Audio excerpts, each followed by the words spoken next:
Recording in progress. Oke, baik. Assalamualaikum warahmatullahi wabarakatuh. Selamat siang teman-teman semua. Di sini kami dari kelompok 6 Grafika Komputer Universitas Negeri Semarang akan menjelaskan materi tentang dasar-dasar matematika grafika komputer. Oke, next.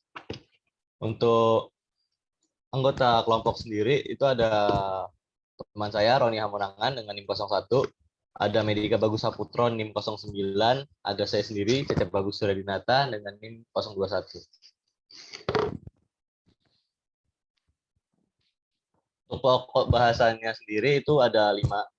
Yang pertama ada sistem koordinat, ada titik dan garis, pixel, matriks, dan yang terakhir ada vektor. Untuk yang pertama ini pengantar, ini mungkin akan dijelaskan oleh teman saya, Medika Bagus Saputro. Pada Medika, saya persilakan. Baik, yang pertama yaitu pengantar. Grafika komputer adalah sebuah bidang ilmu tentang menghasilkan grafik atau gambar menggunakan komputer. Grafika komputer itu juga sering disebut dengan CG, menjadi dasar dari semua urusan grafik atau gambar yang ada di dalam komputer. Yang pertama yaitu sistem koordinat. Pada grafika komputer terdapat 3 macam sistem koordinat yang perlu dimengerti, antara lain koordinat nyata, koordinat sistem, dan koordinat tampilan. Yang pertama yaitu koordinat nyata. Koordinat nyata adalah koordinat yang pada saat objek bersangkutan itu berada. Dapat dimisalkan koordinat nyata dikatakan sebagai window, yaitu area di dunia nyata yang dapat dilihat oleh banyak orang. Contohnya, koordinat sebuah kursi itu tergantung dari letak kursi itu di mana dan bagaimana letaknya. Yang kedua yaitu koordinat sistem. Setiap titik yang digambar dengan teknik point plotting, lokasinya ditentukan oleh sistem koordinat Kartesian. Setiap titik ditentukan melalui pasangan X dan Y. Koordinat X bertambah positif dari kiri ke kanan, dan koordinat Y bertambah positif dari atas ke bawah. Dapat dicontohkan di sini, sumbu X itu yang ke kanan dan sumbu Y itu yang ke atas. Dan di sini terdapat titik 2,3 di mana dari kiri ke kanan itu ada 2, dan dari bawah ke atas itu ada 3, jadi 2,3. Selanjutnya yaitu koordinat tampilan. Pada koordinat tampilan, arah sumbu, koordinat layar berkembalikan dengan yang digunakan di koordinat Kartesian. Pada layar komputer, sumbu X bertambah positif ke kanan, dan sumbu Y bertambah positif ke bawah. Jadi di sini contohnya, di sini yang koordinat Kartesian, seperti yang sebelumnya, di sini ada letak titik 2,3, kemudian di layar komputer itu dibalik, jadi sehingga sumbu Y-nya itu yang positif ke arah bawah dan sumbu X tetap ke kanan, namun letaknya juga berbeda. Di sini tetap 2,3 namun berkebalikan. Kemudian yang kedua yaitu titik dan garis. Yang pertama yaitu titik. Titik mengkonversi sebuah koordinat tunggal yang diberikan oleh sebuah program aplikasi dalam suatu operasi tertentu dengan peralatan output. Contoh peralatan di sini yaitu monitor. Contohnya adalah ini sama dengan koordinat tampilan yang sebelumnya. Kemudian yang kedua yaitu garis. Garis merupakan salah satu bentuk dasar dari komputer. Sebuah garis dalam grafika disebut segmen. Garis dibuat dengan menentukan posisi titik awal dan akhir suatu garis, yaitu X1, Y1 dan X2, Y2 yang dapat dilihat dari gambar di bawah ini. Kemudian yang ketiga yaitu pixel. Pixel atau picture element merupakan unsur gambar atau representasi sebuah titik terkecil dalam sebuah gambar grafis. Monitor atau layar terdiri atas ribuan pixel yang terbagi atas baris-baris dan kolom-kolom. Jumlah pixel yang terdapat dalam sebuah monitor dapat kita ketahui dari resolusinya. Resolusi maksimum yang disediakan oleh monitor adalah 1024 dikali 768. Maka jumlah pixel yang ada dalam layar monitor tersebut adalah 786432 pixel. Semakin tinggi jumlah pixel yang tersedia dalam monitor, maka semakin tajam gambar yang mampu ditampilkan oleh monitor tersebut.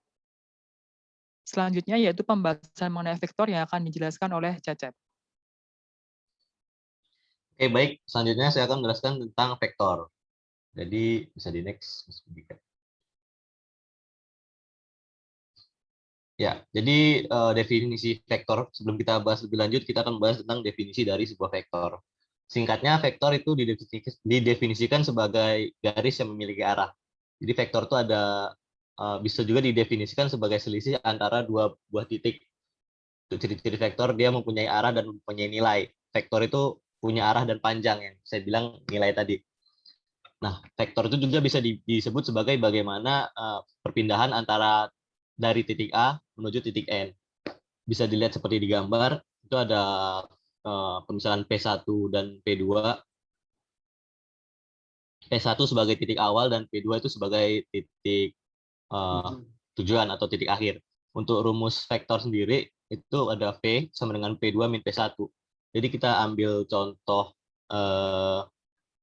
yang 6.1, yang kuning, kita ambil contoh yang kuning, yang orange. Nah, jadi P2 itu berada di titik 6,7, sedangkan P1 itu ada di titik 1,3. Nah, untuk vektornya sendiri, rumus vektornya sendiri itu ada P2 min P1. Jadi kalau dijabarkan lagi sama dengan X2 min X1, Y2 min Y1. Jadi tinggal dimasukin aja angkanya, jadi 6 min 1, terus titik Y-nya dikurangi titik Y akhir, jadi 7 min 3. Jadi namanya panjang vektornya atau koordinat vektornya itu di titik 5,4. Next. Untuk perhitungan vektor, untuk menunjukkan panjang vektor itu rumusnya mutlak V sama dengan akar dari Vx kuadrat ditambah Vy kuadrat. Untuk penambahan vektor sendiri bisa lihat seperti gambar yang di bawah. Nah, apabila ada titik V1 dan V2, V1 dan V2, untuk menambahkan vektor itu sama dengan V1 plus V2, atau bisa dibilang X1 ditambah Vx2 dan Vy1 ditambah Vy2.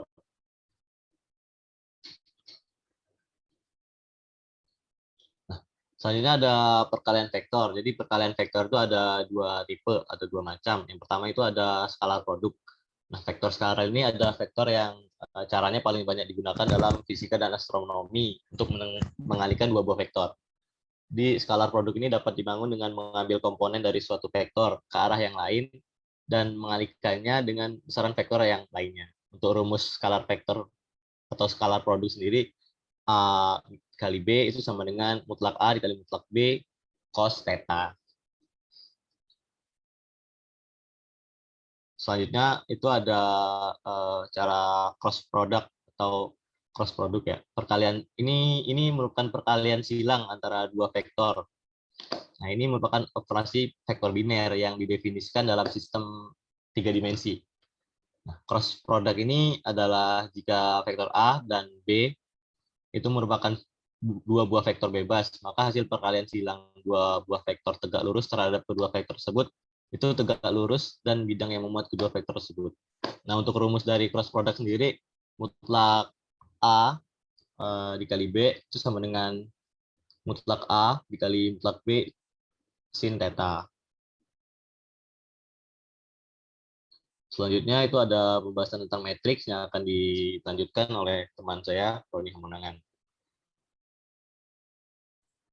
Ya, selanjutnya ada matriks. Sebelum kita ke perkalian matriks, kita harus mengenal dulu matriks adalah dasar operasi matematika yang seperti kita ketahui sudah dipelajari sejak SMA.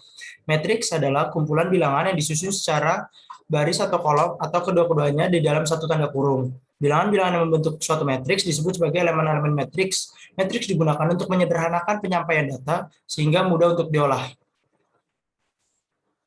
Next. Selanjutnya ada perkalian skalar atau perkalian yang biasa pada matriks. Matriks tersebut dapat dikalikan jika baris pada matriks pertama menyerupai dengan kolom pada matriks kedua. Seperti contoh, perkalian skala dalam matematika adalah salah satu operasi dasar yang mendefinisikan suatu rang vektor dalam aljabar linear, atau lebih umum, semua modul dalam aljabar abstrak. Sebagai contoh, S itu sebagai aljabar abstrak yang dikalikan pada matriks yang menghasilkan S kali A, S kali B, S kali C, S kali D, S kali E, S kali F, S kali G, S kali H, dan S kali I. Dan S juga bisa dijadikan sebagai matriks.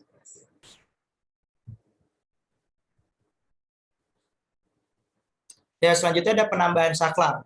Dua buah matriks dapat dijumlahkan apabila keduanya memiliki ordo yang sama. Hasil penjumlahannya adalah matriks baru yang memiliki ordo sama dengan matriks semula dengan elemen-elemen terdiri dari hasil penjumlahan elemen-elemen pada matriks. Sebagai contoh, A, B, C, D, F, G, H, I ditambah dengan matriks R, E, S, T, U, V, W, X, Y, Z yang menghasilkan A ditambah R, B ditambah S, C ditambah T, D ditambah U, E ditambah V, F ditambah W, G ditambah X, dan H tambah Y, dan I tambah Z. Lalu ada matriks transpose, yang dimana transpose matriks adalah sebuah matriks baru yang terbentuk dari pertukaran tempat baris dan kolom pada matriks awal. Transpose matriks A dinotasikan dengan A aksen. Jika matriks A berukuran N kali P, maka matriks A aksen akan berukuran P kali N. Sebagai contoh, 1, 2, 3 sebagai baris, 4, 5, 6 sebagai baris yang ditranspose menjadikan 1, 2, 3 menjadi kolom dan 4, 5, 6 menjadi kolom.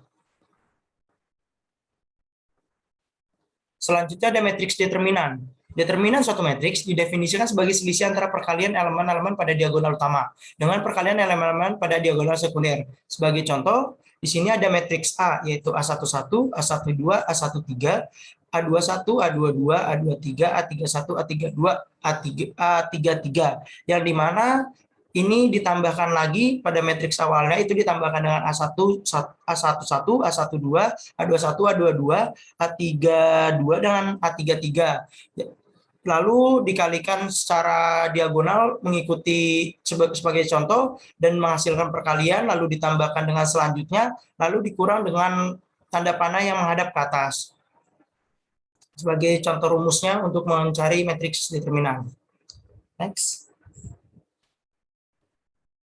Selanjutnya ada matriks inverse. Inverse matrix adalah kebalikan atau inverse dari sebuah matriks, yang apabila matriks tersebut dikalikan dengan inverse-nya akan menjadi matriks identitas. Penyelesaian inverse matrix tergantung dari ordo matriks.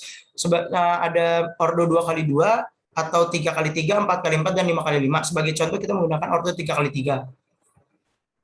Ini matriks A dengan ordo 3 kali 3 yaitu 032, 110, 4, min 2, min 1. Next. Untuk penyelesaiannya, yang pertama kali kita lakukan adalah menentukan determinan. Sebagai contohnya, determinan yang kita gunakan itu sebagai menggunakan rumus yang telah dibahas tadi, menghasilkan 0 kali 1, 0 kali 1 kali min 1 ditambah 3 kali 0 kali 4 ditambah 2 dikali 1 dikali min 2 dikurang 2 kali 1 kali 4 ditambah 0 dikali 0 dikali min 2 ditambah 3 kali 1 min 1 menghasilkan 0 tambah 0 min 4 dikurang 8 tambah 0 min 3 sama dengan min 9. Selanjutnya, setelah kita menentukan determinan, lalu kita menentukan minor. Minor itu di mana untuk minor pada baris pertama kolom pertama kita mencoret atau kita mengabaikan untuk baris pertama kolom pertama dan kita menghitung hanya dua ordo matriks, yang dimana di sini sebagai contohnya 1 0 min 2 min 1 lalu dikalikan 1 dikali min 1 dikurang 0 kali min 2 menghasilkan min 1. Selanjutnya kita lakukan sesuai dengan minor baris dan kolom yang sudah ditentukan. Lalu lanjut. Selanjutnya kita menentukan kofaktor, yang dimana kofaktor ini adalah hasil kalian dari perpangkatan yang kita lakukan sesuai dengan baris dan kolom, yaitu kita menggunakan kofaktor yang pertama adalah min 1, itu 1 dipangkati 1 tambah 1, lalu dikalikan oleh minor yang telah kita cari tadi, dan menghasilkan hasilnya min 1. Dan begitu juga dengan seterusnya sampai kita menghasilkan baris 3 kolom 3. Lalu untuk menentukan adjoin, setelah kita mendapatkan kofaktor yang telah didapatkan, menghasilkan min 1, 1, min 6, min 1, min 8, 12, min 2, 2, min 3, lalu kita menggunakan adjoin A, atau yang biasa disebut dengan transpose, yang dimana baris menjadi kolom seperti yang tadi, menghasilkan min 1, min 1, min 2, 1, min 8, 2, min 6, 12, min 3. Selanjutnya, Setelah kita mendapatkan seluruhnya, yaitu determinan, minor, cofaktor, dan adjoint, di sini kita dapat menentukan inverse matrix A untuk order 3x3. Yang menghasilkan adalah 1 per determinan A dikalikan dengan adjoint A, sama dengan 1 per min 9 dikalikan adjoint A, yang menghasilkan 1 per 9, 1 per 9, 2 per 9, min 1 per 9, 8 per 9, min 2 per 9, 6 per 9, min 12 per 9, dan 3 per 9. Untuk menentukan matriks A. Selanjutnya saya serahkan kembali ke Cecep. Oke, itu saja penjelasan dari kelompok 6 terkait dengan ya tentang grafik. Apabila kami terdapat kesalahan dalam penyampaian dan dalam pengucapan ataupun dalam penyampaian materi, kami mohon maaf dan sebesar-besarnya karena kita sama-sama masih belajar dan kesempurnaan hanya milik Tuhan. Itu saja dari kelompok kami akhiri. Wassalamualaikum warahmatullahi wabarakatuh.